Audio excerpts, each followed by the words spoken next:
सर्व परेकरांची या कावडीचं नावच आम्ही आता केलेलं आहे, कावड वैद्यनाथाची. म्हटलं की वैद्यनाथ आणि वैद्यनाथ म्हटलं की परळी. आज 5,000 महिलांच्या सहभागाने सुरुवात झाली आहे. ती 5 लाखापर्यंत जावी हीच प्रभू वैद्यनाथची कृपा राहावी आमच्यावर. प्रभू वैद्यनाथ भगवान की जय. कावड यात्रा कुठून आलेला आहे, किती वर्ष आहे, काय सांगा? कावड यात्रा ही खडका ते परळीपर्यंत निघालेली आहे आणि हे 5वं वर्ष आहे. लगातार प्रत्येक वर्षी आम्ही कावड यात्रा काढतो. कसा उत्साह आहे, साधारणतः किती भाविक सहभागी झाले? आणि हा उत्साह तुम्ही पाहिलेला आहे की एवढा जल्लोष आणि भाविक भक्त या कावडमध्ये सहभागी झालेले आहेत. त्यामुळं आनंद मात नाही आहे आणि प्रभू वैद्यनाथाच्या कृपेने इथपर्यंत आलेले आहेत. सर काय सांगाल, कावड यात्रेचं हे 5वं वर्ष आहे, कसा आनंद आहे, काय भावना आहेत? धर्मवीर सामाजिक युवा प्रतिष्ठान संचलित श्री वैद्यनाथ भक्ती मंडळाच्या वतीनं गेल्या 5 वर्षापासून अविरतपणे कावड यात्रा उत्सव मोठ्या उत्साहात साजरा केला जातो. पहिल्या वर्षी आम्ही ज्या टायमाला सुरुवात केली त्यावेळेस आमच्या कावडीमध्ये 51 धर्मबांधवांनी सहभाग घेतला होता.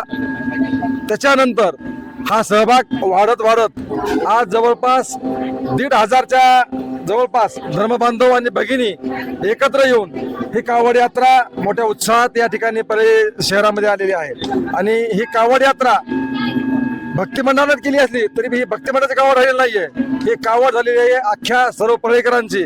या कावडीचं नावच आम्ही आता केलेलं आहे, कावड वैद्यनाथाची. वैद्यनाथ भगवान की जय. प्रभू वैद्यनाथ भगवान की जय. सर्वप्रथम या कावड यात्रेमध्ये ज्या सहभागी महिला बांधव आणि लहान मुलं सहभागी झाले त्यांचे सर्वप्रथम आभार.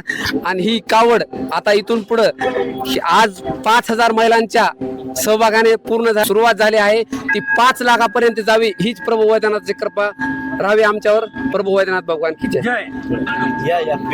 मॅडम काय सांगाल, कावड यात्रेमध्ये हे 5वं वर्ष आहे आणि हजारो महिलांचा यामध्ये सहभाग होता, काय सांगाल?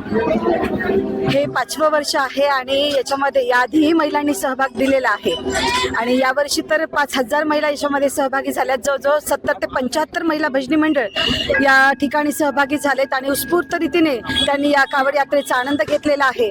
खडक्याला तर जाणं होत नाही, पण परळीतून खडक्यापासून जी कावड यात्रा आमच्या भावांनी या ठिकाणी आणली आणि त्यांच्यामध्ये या महिलांनी जो सहभाग घेतला त्यासाठी मी दादांचे सुद्धा या ठिकाणी आभार मानते. महिलांना अशा यात्रेमध्ये सहभागी होण्याची संधी सुद्धा उत्स्फूर्तपणे ढोल पथक असेल किंवा झेंडा असेल, टाळासोबत आपल्याला पावलं खेळणं असतील, तर या भावांच्या सोबत आम्ही आनंदाने या ठिकाणी सहभागी झालो आणि महिला देखील या ठिकाणी वैद्यनाथाच्या जयघोषामध्ये सर्व महिला सहभागी झाल्या होत्या. खरं म्हणजे आम्ही पाहिलं की अभालवृद्ध लहान लेकरं असतील, महिला असतील, अतिशय उत्साहानं या एवढ्या प्रखर उन्हातही अतिशय तल्लीन होऊन भक्तिभावामध्ये इथं आलेल्या आहेत. महिलांना फक्त आवाहन केलं की त्या येतात, कारण परळी म्हटलं की वैद्यनाथ आणि वैद्यनाथ म्हटलं की परळी. शिवभक्त सगळे आहेत, फक्त एक आवाहन करण्याची महिलांना गरज असते आणि महिलांना जर आवाहन केलं उत्स्फूर्त रीतीने आणि भावांनी आवाहन केल्यावर तर महिला हमखास या ठिकाणी येणारच. प्रभू वैद्यनाथ भगवान की जय. प्रभू वैद्यनाथ भगवान की जय. हर हर महादेव, हर हर महादेव, हर हर महादेव. वैद्यनाथ भगवान की जय. भारत माता की जय. वंदे मातरम, वंदे मातरम, वंदे मातरम. हिंदू धर्म की जय, हिंदू राष्ट्र की जय, गौ माता की जय. जय श्री राम, जय श्री राम, जय श्री राम, जय श्री राम. वैद्यनाथ भगवान की जय. हर हर महादेव, हर हर महादेव. पार्वती